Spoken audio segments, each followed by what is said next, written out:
La guerre catastrophique de Donald Trump en Iran continue d'empirer pour les États-Unis. Chaque jour ressemble un peu plus à un point de presse où les dégâts bien réels sont emballés dans un ton de victoire fabriqué. Trump fulmine et délire comme un forcené. Il continue d'attaquer l'OTAN, il continue d'attaquer l'Ukraine. L'envoyé spécial de la Russie aux États-Unis et dirigeant du Fonds souverain Kirill Dmitriev vient tout juste de publier Goodbye NATO avec un emoji de colombe pendant que Donald Trump continue d'attaquer l'OTAN. Beaucoup d'observateurs disent que la Russie est ravie à l'idée de voir les États-Unis quitter l'OTAN. Difficile de ne pas voir l'ironie quand la partie qui en profite est aussi celle qui doit se retenir de sourire le plus longtemps. Nous avons fait des vidéos comme All Hell Break Loose as Trump's blockade collapse. Donald Trump a affirmé qu'il imposait un blocus contre Cuba, empêchant le Mexique, la Colombie et tout autre pays d'acheminer du pétrole et de l'aide humanitaire à Cuba. Mais quand Vladimir Poutine a voulu entrer avec ses pétroliers, Donald Trump a dit « comme on a Vladimir Poutine ». Et il a permis à Poutine de devenir un héros à Cuba en livrant le pétrole, pendant que Donald Trump empêchait les alliés de l'Amérique de faire la même chose. Et Donald Trump affirmait qu'il n'allait laisser personne entrer à Cuba pour y livrer du pétrole ou de l'aide humanitaire. Nous avons fait une autre vidéo intitulée « All Hell Breaks Loose as Trump Surrenders to Russia ». Et cette vidéo portait sur le fait que Donald Trump a levé les sanctions sur le pétrole russe, permettant à la Russie de gagner des milliards de dollars chaque jour en vendant du pétrole. En plus, Donald Trump a récemment levé les sanctions visant des navires russes qui étaient sanctionnés. Et bien sûr, Donald Trump et les républicains MAGA au Congrès ont invité des dirigeants clés de la Douma russe, qui est essentiellement leur Sénat, à visiter Washington, district de Columbia, à faire une tournée du Capitole, à rencontrer le département d'État et à avoir des réunions de haut niveau avec des membres républicains MAGA du Congrès. Le grand classique, intransigeant avec les alliés, doux comme du velours avec Moscou, et les choses empirent parce que, avec la faiblesse de Donald Trump, le résultat de la visite de la première ministre du Japon Takaichi aux États-Unis, ainsi que de la guerre catastrophique de Donald Trump en Iran qui provoque ce choc d'approvisionnement pétrolier, fait que le Japon, qui risquerait autrement de manquer de brut, de gaz naturel liquéfié et d'approvisionnement essentiel, se prépare maintenant, parce que Donald Trump a levé les sanctions contre la Russie, à faire de très gros achats de pétrole russe. Et il suffit de tout mettre ensemble, n'est-ce pas? Je veux dire, le Japon, sa première ministre Takaichi, a récemment rencontré Donald Trump. Trump lève les sanctions contre la Russie. Trump est en train de rendre la Russie très riche en ce moment. D'un côté, on crie aux sanctions, de l'autre, on ouvre la caisse et c'est le monde entier qui paie la facture. Le journaliste japonais Torano Tekashi rapporte que la première ministre japonaise Takaichi se prépare à mettre la main sur tout cet argent taché de sang venu de Russie en envoyant une équipe rencontrer les gens de Poutine le mois prochain. On dirait bien que Donald Trump et son régime aident à faciliter cela. Voici ce que nous avons appris de Torano Tekashi. Nouvelle troublante en provenance du Japon. Selon des sources de Kyoto, Tokyo prévoit d'envoyer une mission économique en Russie en comptant sur la reprise complète des entreprises japonaises après la fin de l'agression russe à grande échelle contre l'Ukraine. Au moins 5 des plus grandes entreprises de détail, y compris Mitsubishi et Mitsui, ont reçu des demandes de participation. Une visite est prévue en mai. Quand la politique étrangère se transforme en promotion involontaire pour le Kremlin, il n'y a plus grand-chose à ajouter. Logiquement, alors que la guerre fait rage et que le Japon, tout comme les pays occidentaux, applique des sanctions économiques, la vigueur d'un tel projet risque d'être remise en question. Autour de la première ministre Takaichi s'est rassemblée une équipe d'anciens premiers ministres. L'ancien premier ministre Abe, qui était assez pro-russe, fait partie de cette affaire. Takaichi elle-même n'est pas considérée comme très au fait de la sensibilité de la politique étrangère. Et des conseillers lui disent que si un tel l'a fait, elle devrait pouvoir le faire aussi. Et des gens disent qu'elle envisage également d'acheter du pétrole russe directement là aussi. C'est souvent là que les principes changent de nom pour devenir de la souplesse, pendant que les conséquences sont refilées aux autres. Il y a aussi eu un important appel téléphonique qui vient d'avoir lieu entre le ministre iranien des Affaires étrangères Araghchi et le ministre russe des Affaires étrangères Sergei Lavrov. Et pendant cet appel, ils ont parlé d'une coordination accrue entre les pays, ainsi que du blocage de toute résolution des Nations Unies qui autoriserait des frappes militaires offensives dans le détroit d'Ormuz. Et ils tiennent ces conversations très publiquement. Il est aussi notable que, selon les plus récents reportages, La France se joindrait également à la Chine et à la Russie pour bloquer toute résolution du Conseil de sécurité des Nations Unies appuyée par Bahreïn appelant à tout type d'invasion ou de capacité offensive dans le détroit de Hormuz.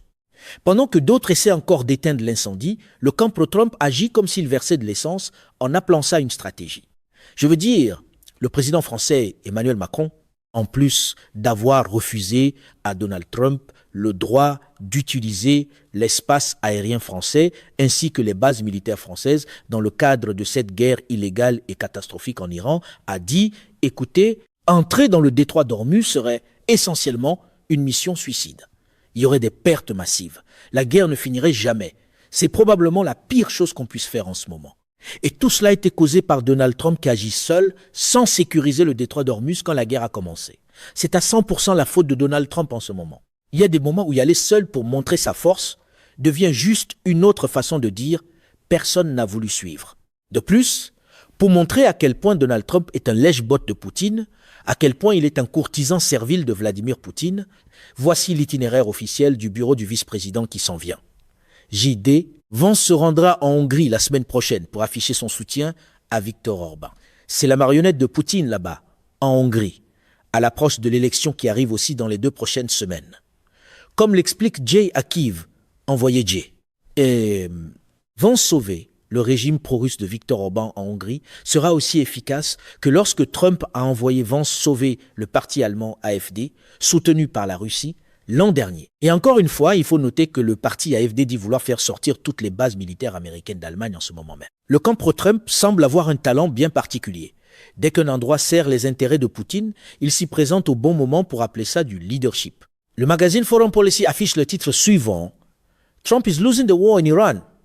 1 month in, the Islamic Republic is winning merely by surviving. » Je veux aussi souligner ce que le Premier ministre polonais Donald Tusk a publié plus tôt hier. Donc, pendant que Kirill Dmitriev de Russie célèbre bruyamment en disant « Goodbye NATO » parce que Donald Trump continue d'attaquer l'OTAN, Tusk, le Premier ministre de la Pologne, a publié ceci. La menace d'un éclatement de l'OTAN, l'assouplissement des sanctions contre la Russie, une crise énergétique majeure en Europe, l'arrêt de l'aide à l'Ukraine et le blocage du prêt pour Kiev par Orban. Tout cela ressemble au plan de rêve de Poutine, n'est-ce pas? Vu de Moscou, ça finit par ressembler à une série de coïncidences beaucoup trop favorables pour être banales. Dans tout cela, Donald Trump est complice, docile, il aide et il encourage. Trump lève les sanctions pétrolières contre Poutine. Donald Trump lève les sanctions contre des navires russes, invite à Washington, District de Columbia, des membres sanctionnés de la Douma, leur donne une légitimité, permet aux pétroliers russes d'entrer à Cuba et refuse aux alliés américains le droit d'aider Cuba. Il faut vraiment être convaincu, n'est-ce pas, que la Russie apporte aussi des armes pour aider Cuba. Tout le monde se souvient de la crise des missiles de Cuba. Tout ce qu'on a fait dans le passé, quand l'Amérique tenait bon ou défendait sa position ou peu importe, Donald Trump le fait à l'envers, mais en accéléré. C'est comme si Poutine brisait simplement le blocus, entrait directement, puis que les gens de Cuba étaient très reconnaissants et très contents d'avoir le pétrole et les approvisionnements parce que Donald Trump les affamait et a laissé Poutine devenir le héros au lieu de laisser nos alliés livrer l'aide ou simplement de ne pas imposer le blocus au départ. Que dire de ça? Ne pas commettre le crime de guerre qu'est le blocus contre Cuba au départ. Refiler à ses alliés le rôle du méchant et offrir à Poutine celui du sauveur. Voilà une façon très particulière de négocier. Cette histoire est complètement folle. Trump prend $1 milliard d'argent public et le remet à un géant français de l'énergie pour annuler des parcs éoliens en mer et plutôt augmenter la production de pétrole et de gaz ici aux États-Unis. Alors laissez-moi 1 minute pour vous mettre à jour là, dessus, parce que ça passe sous le radar et il faut garder les enjeux climatiques au premier plan. Voici ce qui se passe. L'administration Trump verse près de $1 milliard à Total Energy pour qu'elle abandonne 2 grands projets d'éolien en mer. L'un au large de New York et l'autre au large de la Caroline du Nord. Ces projets auraient alimenté plus de 1 million de foyers en énergie propre. Maintenant, ils sont abandonnés. Et qu'est-ce qu'on obtient en retour? L'entreprise prend ce même argent et l'investit dans les combustibles fossiles. Plus de forages pétroliers dans le Golfe, plus d'exportation de gaz naturel depuis le Texas, Plus de centrales au gaz, l'argent des contribuables sert à sabrer dans l'énergie propre, puis à arroser les combustibles fossiles. Et d'une façon ou d'une autre, on voudrait encore appeler ça du progrès. Alors soyons clairs sur ce qui se passe. L'argent des contribuables est utilisé pour tuer des projets d'énergie propre et redoubler sur les combustibles fossiles, précisément ce qui alimente les changements climatiques. Même des dirigeants d'État disent en ce moment que c'est scandaleux, en disant que nous payons littéralement une entreprise pour qu'elle ne construise pas d'énergie renouvelable. Et cela arrive bien sûr à un moment où l'instabilité mondiale fait déjà grimper les prix du pétrole, alors que les experts disent que investir dans les renouvelables nous rend en fait plus en sécurité, pas moins. Donc oui, c'est une affaire vraiment majeure. Ce n'est pas une politique énergétique à long terme. C'est l'habitude d'essayer d'éteindre un feu avec de l'essence. D'autres développements très notables sont aussi en cours. Alors que la Russie gagne en puissance, que la Chine gagne en puissance, et que l'Amérique semble plus faible de jour en jour, le Conseil de coopération du Golfe, donc essentiellement les pays du Golfe, l'alliance là-bas, dit en gros, qu'il va devoir former son propre parapluie de sécurité, une fois cette guerre terminée, parce qu'il ne peut plus compter sur les États-Unis. Les États-Unis ne sont pas capables d'offrir un quelconque parapluie de sécurité d'une ampleur significative. Donald Trump peut se vanter en disant « Oh, regardez tout ce qu'on fait pour vous », mais à ce point-ci, Donald Trump a causé des billions et des billions de dollars de dommages au Moyen-Orient. Quand les Alliés commencent à calculer comment survivre sans Washington, ce n'est pas exactement le signe d'une puissance dissuasive intacte. De la même façon, le président du Parlement jordanien appelle à ce traité économique de défense conjointe d'après-guerre pour englober le monde arabe afin d'essayer de servir de contrepoids à un Iran plus fort. L'Iran ressort de tout cela plus riche, avec le contrôle du détroit d'Ormuz. Si cela se termine bientôt, ils vont imposer des péages dans le détroit d'Ormuz. Le prix du pétrole deviendra essentiellement quelque chose que l'Iran pourra manipuler à tout moment. Et donc, ces nations arabes se demandent ce qu'elles peuvent faire ensemble, à ce point-ci, pour créer une forme de mécanisme de dissuasion, parce que les États-Unis sont si profondément faibles en ce moment. Une soi-disant restauration de l'ordre, qui laisse l'adversaire plus fort, après chaque escalade, ressemble davantage à un slogan qu'à un plan. Je l'ai déjà mentionné, mais laissez-moi le redire. La France, pour l'instant, bloque toute résolution du Conseil de sécurité des Nations Unies qui appellerait à une invasion du détroit d'Ormuz. Parce que voici ce que Macron dit. Nous devons être sérieux. Et quand nous sommes sérieux, nous ne disons pas le contraire de ce que nous avons dit la veille. Peu. Ne devrions-nous pas parler chaque jour? Nous devrions simplement calmer les choses et bâtir une paix durable. En d'autres mots, Donald, arrête de parler. Tes mots et tes contradictions constantes. Et le fait de dire le contraire de ce que tu disais la veille, ça n'aide vraiment pas. Ça aggrave les choses. Calme-toi. Prends une pause. Arrête de parler. Et peut être que les choses pourraient aller un peu mieux si les adultes s'occupaient réellement de cela. On ne peut pas vraiment reprocher aux autres de perdre patience quand, dès que la caméra s'allume, la ligne officielle change de quart.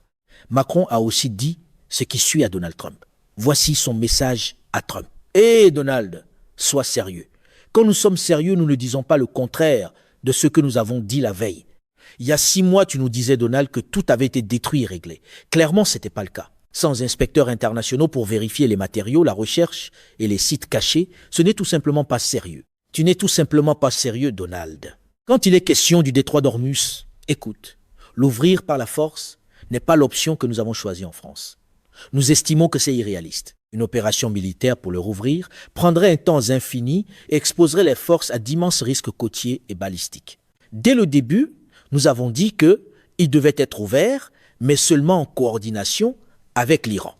Le monde ne peut pas vivre avec un détroit qui peut être ouvert ou fermé du jour au lendemain. Au fond, une politique qu'il faut recoudre avec une nouvelle déclaration chaque matin se vend mal comme réussite durable. Un autre développement notable dont nous devrions parler, en plus du fait que Donald Trump menace de faire sauter davantage de ponts, qu'il a fait sauter des ponts hier, et qu'il s'en vante, ce qui constitue un crime de guerre clair et incontesté, c'est que Donald Trump supplie l'Iran de revenir à la table des négociations et de conclure un accord, de parvenir à un cessez-le-feu. L'Iran a dit qu'il n'était intéressé par aucun cessez-le-feu.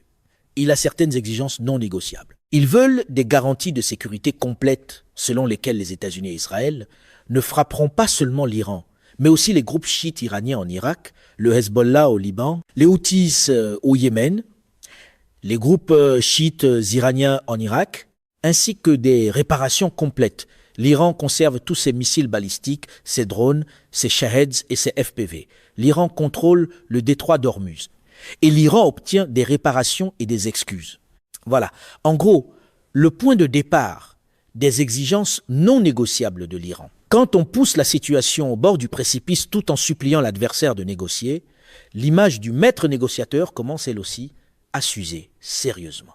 Mais quoi qu'il en soit, Trump dit au Pakistan « Hé Pakistan, pouvez-vous nous aider avec l'Iran ?» Ils ne veulent pas nous parler. Le Pakistan a essayé d'aider. Alors le Pakistan a contacté un homme nommé Kamal Karazi. C'était la démarche du Pakistan. Ils ont contacté Kamal Karazi. C'est l'ancien ministre de l'Iran, l'ancien ministre des Affaires étrangères et quelqu'un que le Pakistan croyait possiblement impliqué dans les négociations. Même si le régime iranien actuel ne voulait pas parler avec les États-Unis, c'était une des façons pour le Pakistan de dire « D'accord, voici comment nous pouvons être utiles. Faisons intervenir Kamal Karazi dans la négociation. » Alors, une fois que les États-Unis et Israël ont découvert l'emplacement de Kamal Karazi, parce qu'il était impliqué avec le Pakistan et qu'il s'était montré pour aider à la négociation, les États-Unis ont mené une frappe d'assassinat, une frappe de décapitation. Ils l'ont grièvement blessé. Il est dans un état grave. Et sa femme a été tuée dans la frappe. Ils ont tué la femme du type qu'il disait vouloir voir aider à négocier, au moment même où il s'est montré pour essayer d'aider à négocier, n'est-ce pas? Donc, la dernière fois qu'il y a eu une négociation, la nuit même où un accord a été conclu, c'est là que les États-Unis ont envahi. De la même manière, en juin, la même chose s'est produite. Et maintenant, ils ont fait sortir ce type, l'ancien ministre des Affaires étrangères. Puis ils ont tué sa femme, puis ils ont failli le tuer lui aussi. Il est dans un état grave. Nous ne savons pas s'il va s'en sortir, mais nous allons suivre cela aussi. Dire qu'on veut négocier, puis transformer en cible la personne qui vient à peine de se montrer pour discuter, c'est le genre de signal qui fait claquer les portes diplomatiques encore plus vite. Un autre signal important en ce moment, alors que la Russie devient plus riche et plus forte, que l'Iran devient plus riche et plus fort, et ne me lancez même pas sur la Chine, c'est ceci. La Chine reste simplement assise, pendant que son adversaire continue de faire toutes ses erreurs. Les États-Unis enchaînent erreur après erreur après erreur. Et Donald Trump dit « J'ai tellement hâte de visiter Xi Jinping, ce sera incroyable de visiter Xi Jinping ». Pendant ce temps, le ministre chinois des Affaires étrangères dit que la cause profonde des perturbations dans le passage par le détroit d'Ormuz, ce sont les opérations militaires illégales des États-Unis contre l'Iran. Donc, vous avez la Chine qui accuse simplement les États-Unis de commettre des crimes de guerre. Et Donald Trump dit ensuite « J'ai tellement hâte de rencontrer la Chine. Xi Jinping, je construis ma salle de bal pour Xi Jinping. J'ai tellement hâte qu'il voie ma salle de bal. » Pendant que l'adversaire accumule patiemment les gains stratégiques, le camp pro-Trump reste occupé à se fasciner lui-même avec la scène et les projecteurs. D'accord. Pendant que tout cela se déroule et que la Chine s'enrichit, que la Russie s'enrichit, que l'Iran s'enrichit, qu'ils deviennent tous plus puissants, voici l'une des choses que nous avons apprises. Le Financial Times rapporte que des banques centrales étrangères vendent des bons du Trésor américain dans la foulée de la guerre en Iran. Des banques centrales étrangères vendent des obligations américaines à un moment où le marché du Trésor est déjà sous pression.